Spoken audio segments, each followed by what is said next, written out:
ശരിക്കും പറഞ്ഞാൽ മാർക്ക് പറയാൻ വേണ്ടി കാത്തിരിക്കുകയാണ്. അതുവരെ ആരും കഴിയില്ല. മാർക്ക് പറയുമ്പോൾ മാത്രമേ കഴിയുള്ളൂ. താൽക്കാലികമായിട്ട് ജോലിക്ക് മാത്രമേ ഇപ്പൊ കൊടുക്കുന്നുള്ളൂ. ബാക്കി കുട്ടികൾക്ക് കുറച്ച് സമയത്തോടെ തന്നെ നമ്മൾ കൊടുക്കുന്നതായിരിക്കും. ഈ കുട്ടിക്കും അമ്മയ്ക്കും തിരുവനന്തപുരത്ത് എത്തിച്ചേരാനുള്ളത് കൊണ്ടാണ്. Thank you.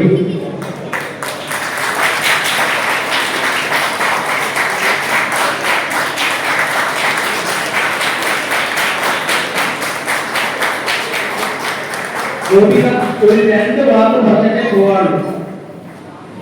അങ്ങനെ ചുമ്മാ മാത്രമായിട്ട് കൊടുക്കില്ല അല്ലെ. പഠിക്കുന്ന കുട്ടികളാ, പഠിച്ച് മാർക്ക് വാങ്ങിച്ച കുട്ടികളാ. ഒരു 2 മിനിറ്റ് കൊണ്ട് ഞങ്ങൾക്ക് ഇൻസ്പിറേഷൻ കിട്ടുന്ന രീതിയിലുള്ള മോട്ടിവേഷൻ ഇനിയുമുള്ള കുട്ടികൾക്ക് കൊടുക്കണം.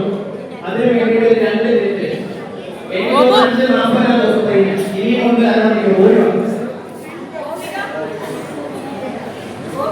മലയാളത്തിൽ പറയാനല്ലേ, തെലുങ്ക് പറയാമോ?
ഇവിടെ വന്നിരിക്കുന്ന എല്ലാവർക്കും എന്നെ സപ്പോർട്ട് ചെയ്യുന്ന എന്റെ കമ്മ്യൂണിറ്റിക്കും എന്റെ എക്സാമിന് നന്ദി അറിയിച്ചു.